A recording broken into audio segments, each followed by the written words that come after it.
All right, we are recording. Hello, everyone, and welcome to today's meeting. Today is October the 1st, and that's official community meeting for Project Harbor.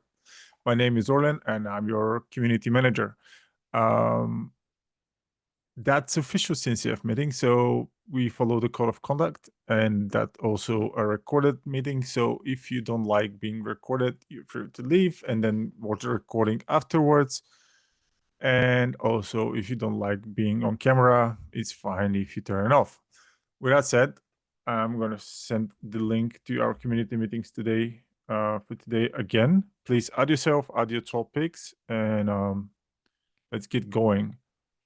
So we have few stuff like to discuss the end-to-end migration proposal and timeline. I'm not sure who added that. So whoever added that, can you speak out, please? I Yeah, suppose it's either Vadim or Pasant. Yeah. it's me. Forgot to add my name. Uh, alongside, yeah.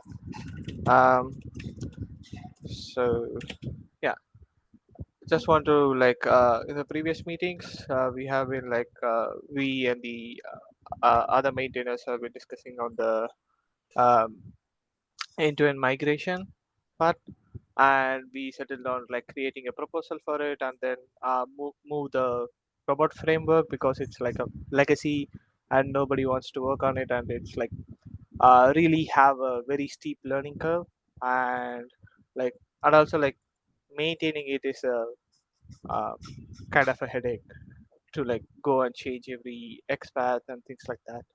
um, so the plan is to migrate those end-to-end pipelines to Playwright. So yeah, so and this proposal covers that, like what are the things to do and what I will be doing and what other contributors can do on this, things like that. Yeah.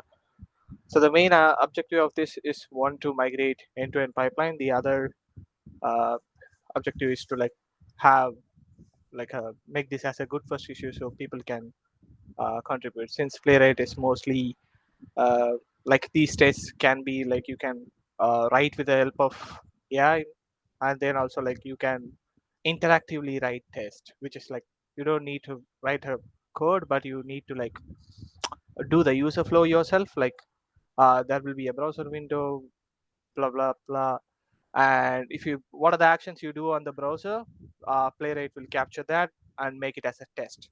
So yeah, it's pretty easy to write test with Playwright rather than manually writing the XPath, HTML paths, and things like that. So yeah, I think we can share the proposal if okay, I don't know if people from You can share this. Yeah, can you yeah show percent so you can walk yeah us okay, through? Yeah. good, okay, cool, then we do that. So During that time, can I ask people to add add their names of the respective topic added to the agenda for today, so I can call them out. Otherwise, it's gonna be a bit hard. Thank you.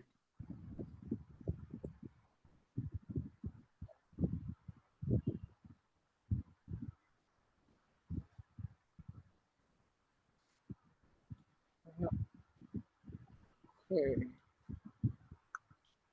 good, okay, my screen is visible then. Okay.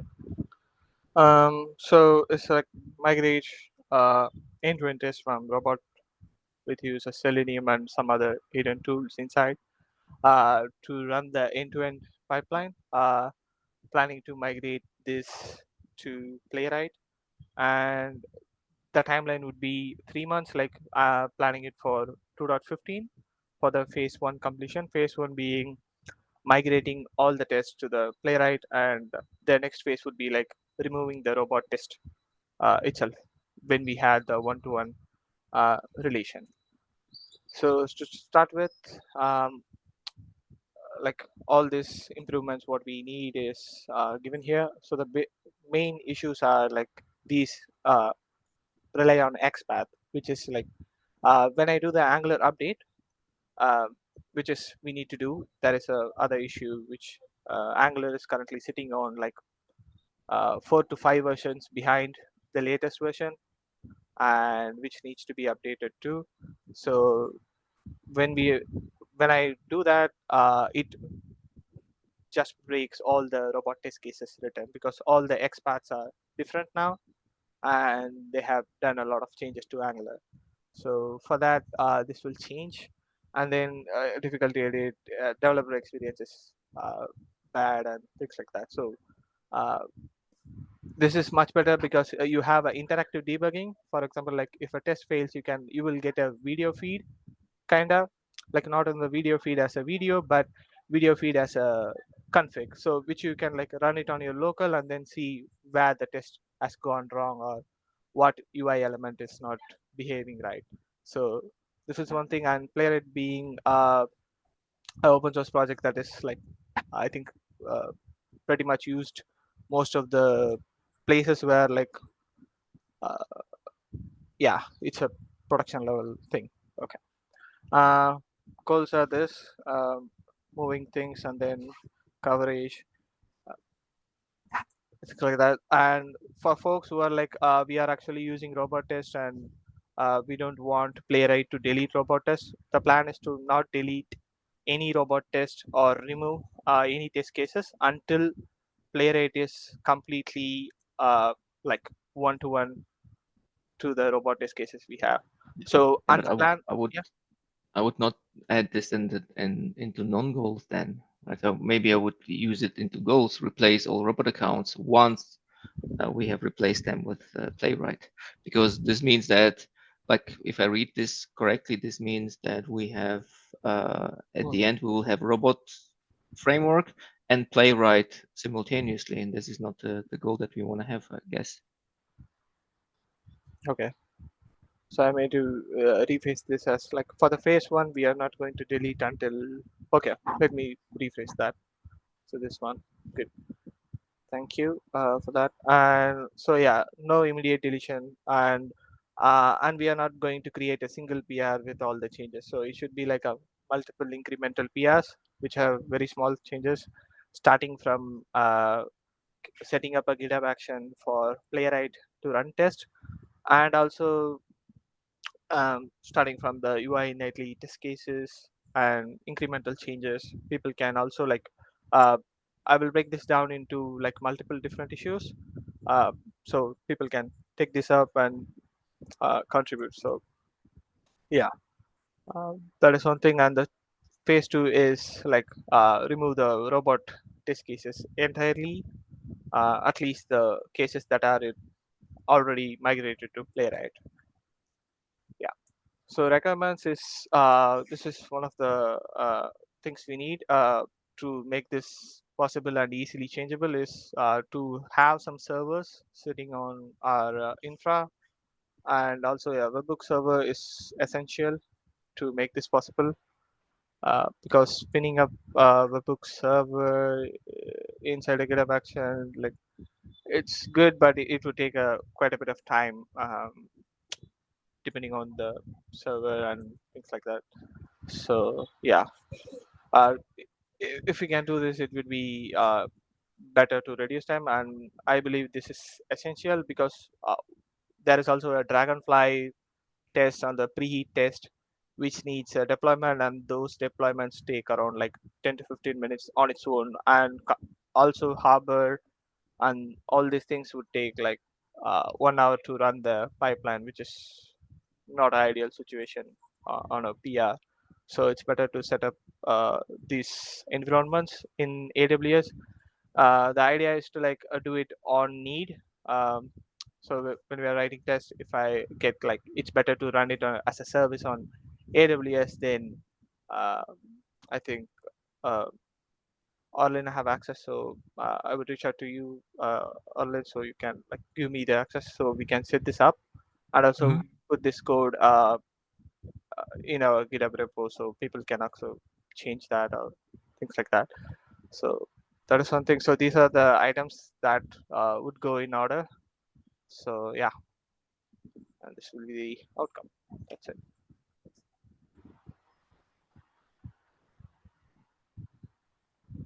All right. Any Mm-hmm. questions? Any comments on this one? Yeah, I'll meet my comments already. Yeah. If you need to say anything else, please feel free to reach out. There is also a few other people who are interested in the contribution, and one of them is Regin Rajan. He met him in local meetup, who's willing to do open source contribution. Um, so yeah, and there is also a bunch of folks who were present at the previous meetings. Um, so yeah, they would also be coming, like around 4 to 5 folks uh, interested in this. So yeah. Nice. That's great. I mean, this could be, we could have good progress here. Mhm. Yeah. Good. And yeah, that's it from my side. Thank you. Anyone wants to add something or? Oh, okay. Next thing we have, Vadim, you've added the ARM build and the PR. I think that's Yes, we have the PR open regarding the ARM builds, and Ronnie is running those is open up the PR, and we need to yep. get some feedback from the people on the PR and merge that one. Yeah. So I see you've approved that PR and Yeah, I approved it, but we need more eyes on that. yeah. Okay. So if someone wants to get engaged with the ARM build for hardware for ARM builds, please take a look. Yeah, give it a try to build it and see if it works. There are some failing test cases. The API tests, for example, are failing, and the vproxy cache tests are failing on ARM. I'm not sure why that is. Maybe Ronnie can have an answer to that one. If we can get agreed, because I mean we cannot merge it in until it's read. Or yeah, and it's gonna be great if we can merge it before KubeCon. Yeah, so indeed. Yeah. Yeah. All right. Hello. Hi. Hi, Valen. Hi, all. Yeah, so I think the errors are actually because of permission errors from SE Linux. Because I mean, the other test cases which are where Harbor images are building locally, they're getting passed, but only for the images like in the build package where the images need to be pushed, the multi-arc images need to be pushed to Docker Hub. Uh, Only those three test cases are failing, so I'm expecting it's because of permission issue. So I need someone to have a look on it and give me the suggestions on it so that I can move But why forward. is it the normal builds are, I mean, the normal image builds are passing and ARM builds were not passing? I mean, there should be no. No, no, I mean to say normal builds is like the offline builds are also passing on ARM 64, but only in those three test cases, the images are getting pulled from Docker Hub. Okay. So yeah, so right now in Docker Hub, there are only AMD 64 images. Yeah, So okay. what I have did is in build package, I tried to modify the code in such a way that even ARM 64 images are also pulled to build package. But I'm expecting uh, as a contributor, I might not, I mean, though I write the code like that, the images are not getting pushed to Docker Hub. Yeah. So Yeah, I yes. understand. So basically, the pipeline expects to pull first some ARM images, and yeah, Yes. okay. And this is of course not possible because there is no permission for that. Okay, I see. Yeah, makes sense. Okay. Yeah, I think then once we have merged this, they should be green, and then it's okay. Yeah, please comment. Please comment the observed behavior and the why it's this case in your PR. Yeah. Because in the Sure. comment, then it's yeah, helps understand for everyone immediately what's going on. Yeah, sure. Thanks. By the way, Vadim, have you spoken with anyone from the Broadcom team if they still have some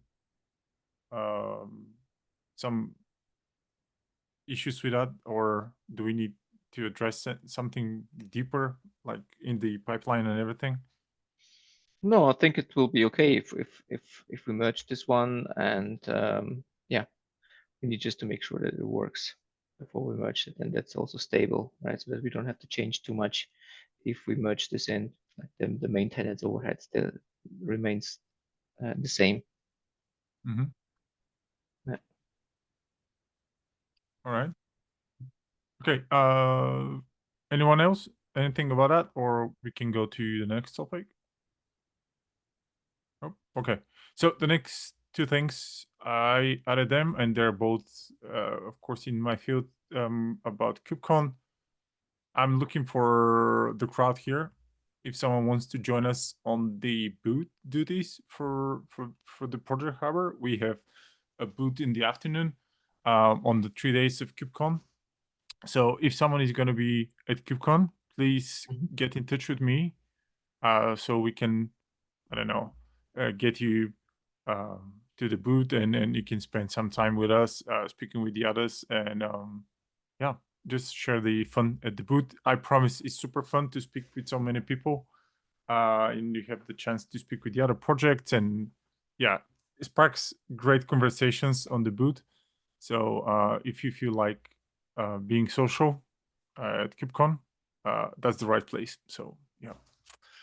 The next thing is the Lightning token maintenance session. We have to build that out. I really hope we can get that ARM thing merged until then, so that can be the major thing that we're gonna talk about on the Lightning token specific, as we have a vague kind of idea what we want to cover there. So that's one thing, and the other thing is the maintenance session. If you want to have something in specific there, again, as always, please drop a message. I'm gonna create the two files where we're gonna put me and Vadim all the major things that we're gonna cover again, so we can add whatever, like for example, the Russian translation or the ARM builds. Those are stuff that we need to have there and to share with the audience. It's a great opportunity for the project to shine and to answer questions about something that is going to be in soon, or what we plan, and like the remark that Michael did about the but I want to bring that in a minute, about the OCI compliance for AI models. So all this stuff are aimed to be on that stage. So please please share that with us. So next thing is from Konstantin about the plans for 2.13 release. You Yeah, wanna? hi. Yeah. Yeah, it's just a general question. So we got 2.14.0 released, right? Was a couple of weeks ago. So the question is, what are and if there are any plans for the 2.13 branch, and if we're gonna have. So in July 31st, we did 2.13.2. So if there are any plans for 2.13.3, like maybe some bug fixes, some vulnerabilities fixes, that sort of question. I think we need to carve out for 2.13.3. I don't know what we have. Let me just quickly check what we have there. Is there anything that needs to be backported or supported? Let me check that. I have no clue.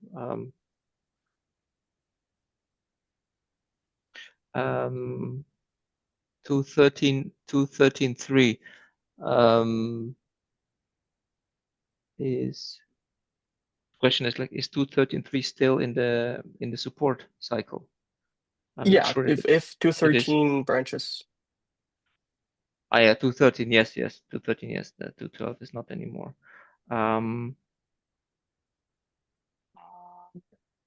I would need to check how much we have already for to carve out release. Mm-hmm. Yeah, I mean, if we have enough topics to be able to carve out release, then yeah. Okay. And in general, how much time is the branch supported after the next minor release? There is a rule. Where is the rule? Let me check the Yeah, if you rule. could just tell me the rule or where to look for, you know, the policy for them. In releases.md file. It should be in the release stuff. Yeah, releases.md is the rule. Yeah. So currently the yeah. So the logic is in there. Yeah. Cadence 3 months. Okay. All right, I'll look into it. Yeah. Thank you. So here's the release rules. Yeah. Yeah, and I see we need to update this file again. Yeah. Yeah.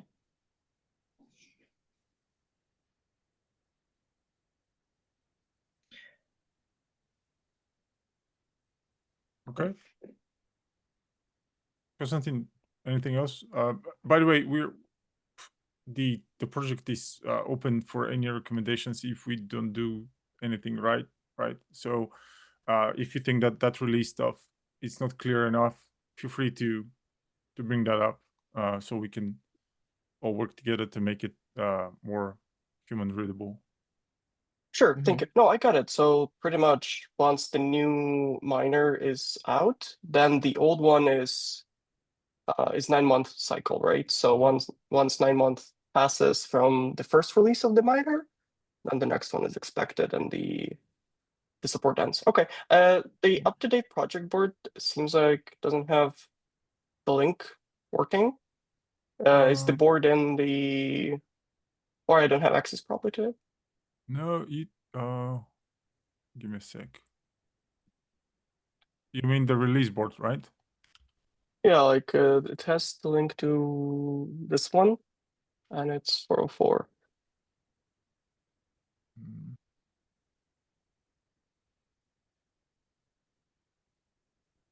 But that board is closed already Mm. for some reason. What are you looking at? Yeah, it's yeah. the link is in the chat, Vadim. Yeah, this one. Yeah, Closed this one twice. is closed long time. I think we don't have a release board, so there is no. I mean, this one is there. It's private currently, so I can see it as it's private. The only way that we have currently is it's in the wiki, release plan wiki. Here it is. So that's the only thing that we currently have on the project management side. It's just this wiki entry here. Okay, perfect. Yeah, that's what I was looking for. Yeah. Thank you. We used to maintain that kind of release board, but since we lack of a release lead, like a general role right now into the project, this stuff are lacking behind. So we brought that few times that it's an issue in my view for the project from management perspective, like the overview person is not there. So if someone wants to take that role, more than happy to do so, to speak about that.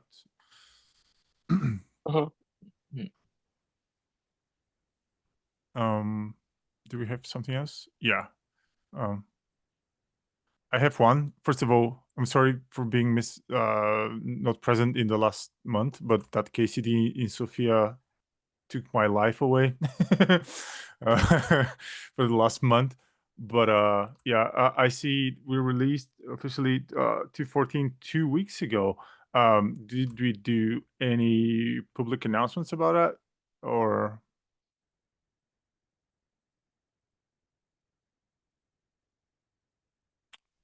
No, there was no public announcement on that. All right, so I'm gonna make some noise around that and see. Okay. And I wanted to ask another thing. Yeah, there's a really good point, and I need to point this out. Yeah, go ahead. I will add something in that. Yeah, go ahead first. And the other one is, are we interested in utilizing some of the services from CNCF, like the Scarf one, if you want to track downloads, so we can have some more insights around usage.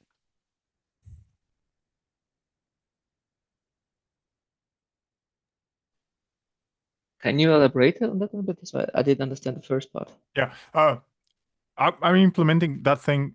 It's called Scarf. Okay. It's for Yeah. tracking downloads of binaries and images and whatever. And I'm implementing that for the K3S project right now. So I was thinking, yeah, we did this. We did that discussion in the past already about Scarf. Yeah, but I just want to bring it once again. If something changed, then we want to do something about that or not. Okay. I think it was last time. It was. I just cannot recall that conversation, to be honest. Yeah, we had it a year ago or 2 years ago, Yeah. basically about Scarf, and we had a demo about that. The decision was no. Okay.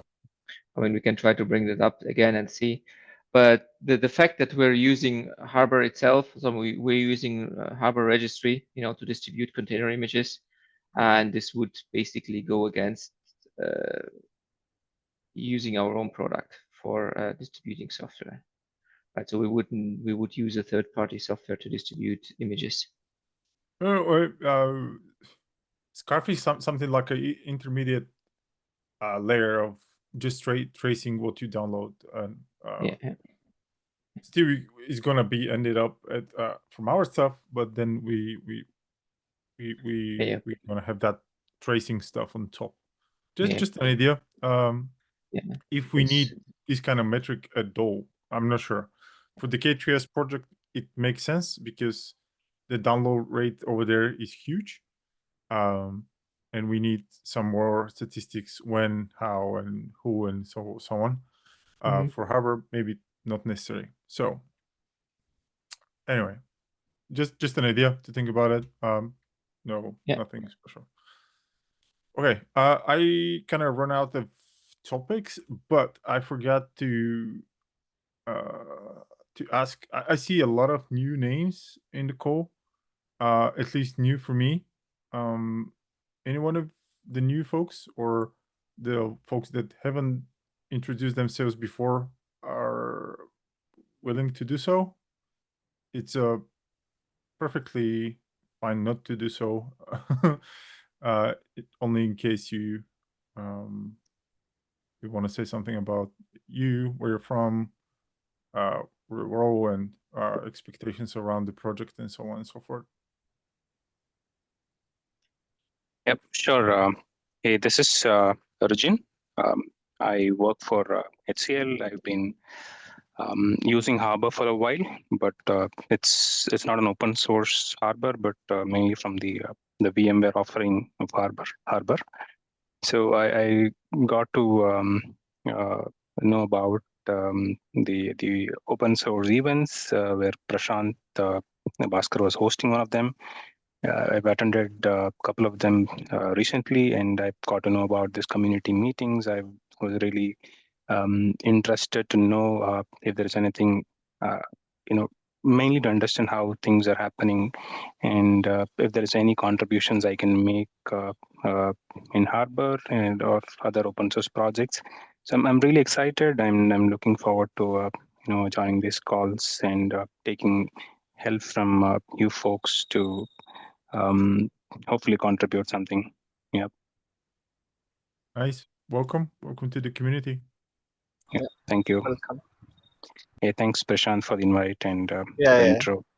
Yeah. It's an open event, so yeah. Thank you. Yeah. Thank you. Anyone else? Is that not mandatory? Okay, I'm gonna wait a few more seconds. Nope. Alrighty. I have a question to Matteo Dimardo. I'm sorry for catching you out of the blue, but I saw that Robert have changed workplaces. is that somehow gonna affect Miranti's engagement with the project? Well, hi, Erlin. Yeah, Yeah. I'm currently acting instead of Rob. So Oh, right. Okay. Good. yeah, Yeah. Okay. yeah. Nice. Yeah, I was planning on reaching out to you, to Vadim, actually, about this. Yeah. Yeah. All right. Okay. If you want, I'm just trying to be as much as possible transparent.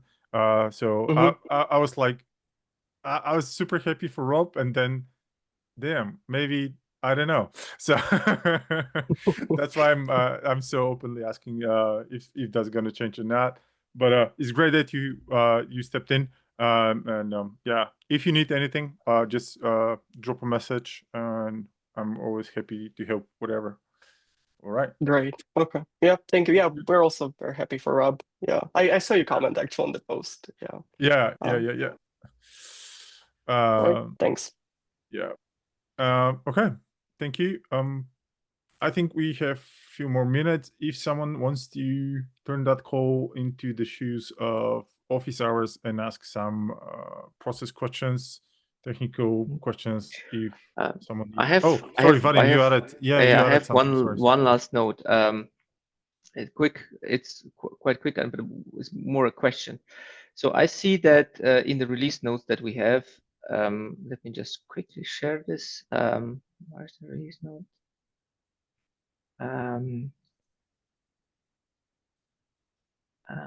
But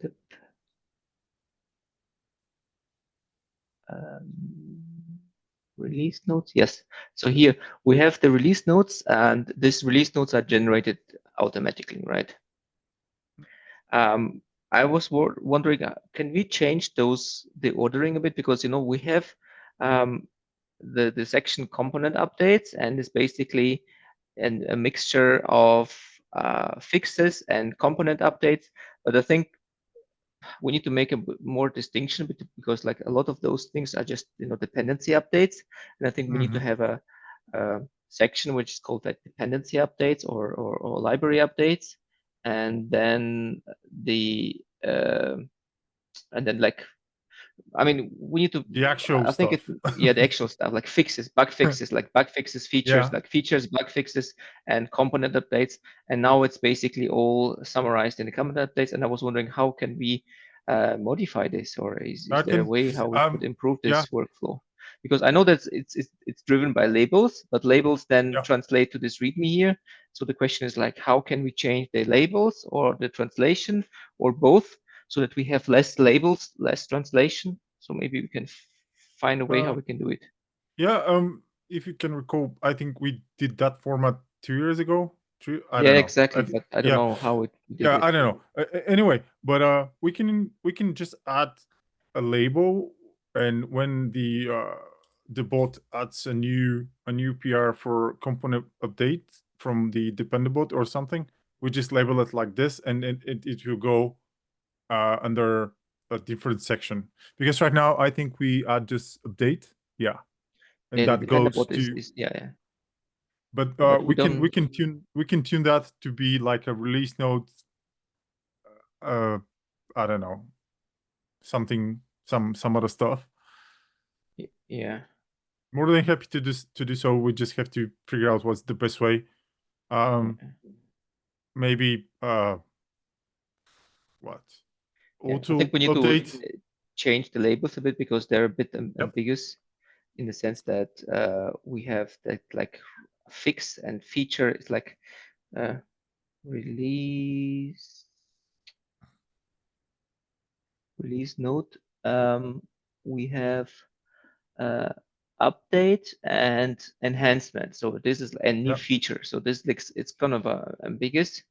And we need to have maybe just one like feature, and the other one is fix or bug fix feature, and then component. So then it's a bit easier to read the release notes. Otherwise, it's kind of difficult to see what is basically just a component update or a dependency update, or what is a bug fix and what is a feature. Because sometimes there is some features alongside there. I mean, there's another problem that it's not correctly labeled, but this is a different problem, right? So I think we need to first. I was going to bring that. If we place the labels bad, I mean, Yeah. then it's a menu of stuff. Like, for example, right now the ARM 64 builds is labeled as infra, but I wouldn't say it's infra. I'll say it's a major feature. But that's me, right? So yeah, but this is a different problem, right? I think we need to Yeah. kind of level up a bit from the basics, and then once we have the basics right, we can just think about placing the debating if it's fixed or a feature, right? Then it becomes a bit easier to debate, because now it's we're not there yet to have this discussion. Yeah. Okay. Do you want to do that discussion now? I'm more than happy to do that now. Or yeah, I mean, we need to break down the labels a bit more, like get off some of the labels, make them clear what they mean, and like a bug fix label, feature label, and then dependency update label, and then maybe also a chore label maybe also makes sense, right? As Chris shared that old template that I've created 3 years ago. Yeah. If you can share it, we can see how outdated that is. Which the last link that Chris. I linked it just now. Okay, sorry. Thank you. I think it's the missing glue that you needed that links the labels to what actually gets put in the release notes. Here it is, exactly. Yes.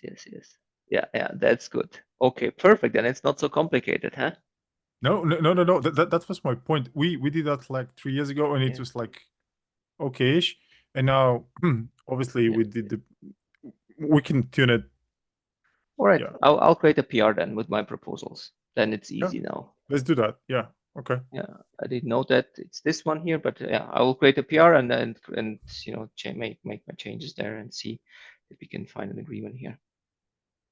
Yeah, for sure. I completely agree with you. We have to the dependabot stuff. We have to take them out because they're kind of polluting the actual or diluting. I'm not sure what's the right word in this case, but adding necessary noise to the actual release notes. Yeah. Indeed.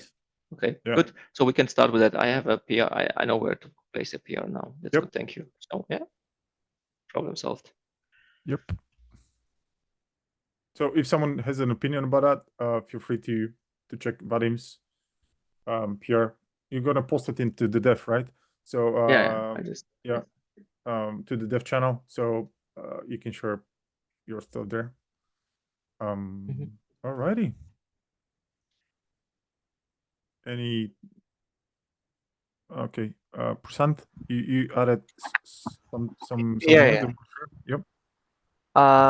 Yeah, in the latest release, we are not adding signatures because some GPG key expired. And the idea is to sign the binaries, but we actually are not doing that, I guess. And like and also we are not updating the docs too, like which is a promise not fulfilled kind of situation. So yeah, just wanted to point that out and open the issue. Like it said it closed because of the GPG is expired, but yeah.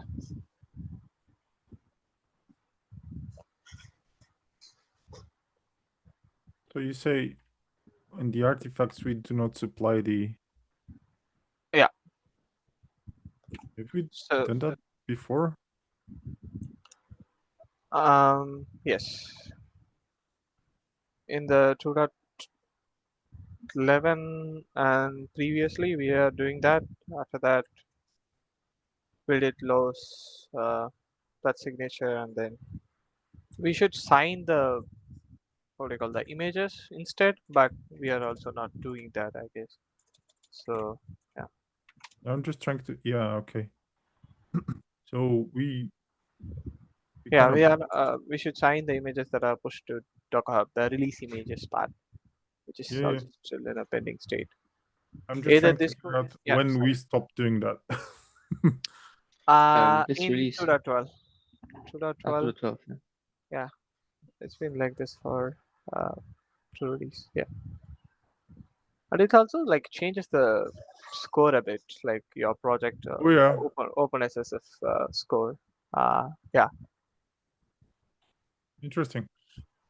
Well, yeah. You are supplying unsigned binaries kind of claim on the scorecard. Yeah, and that affects the health. yeah.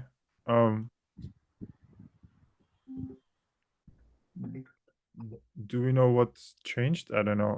I have to dig this out, but it's a good call.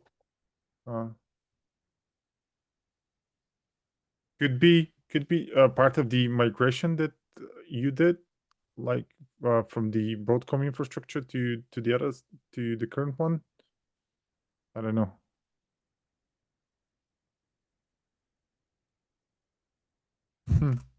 Okay. So that issue that you shared, why was it closed?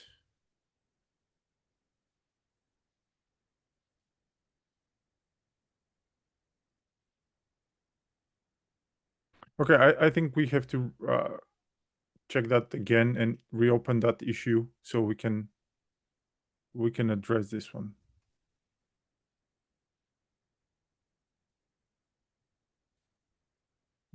Yeah, maybe cosine would be a good thing in this use case. Miner without GPG keys. Miner closed that one.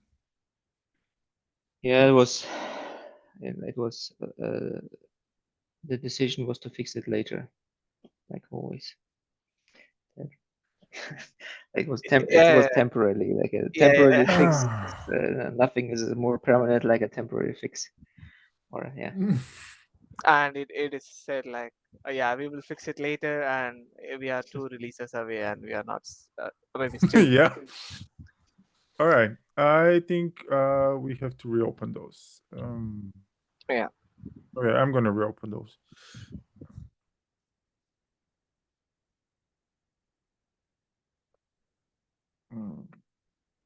Okay. It's interesting. Okay, I'm gonna reopen this one.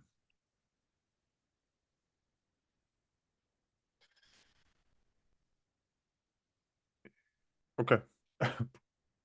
Thank you, percent. That's interesting. That's really interesting. Right. I think that's a homework that some of us needs to drill down and see what's going on there. If we have volunteers, feel free to take that and work on it. Okay. Anything else for today, or we can have 15 minutes back? Any questions? Anything to share?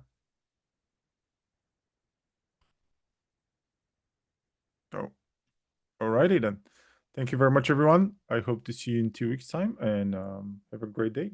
Bye. Thank you. Bye bye. Thank you. Have a good day. Bye.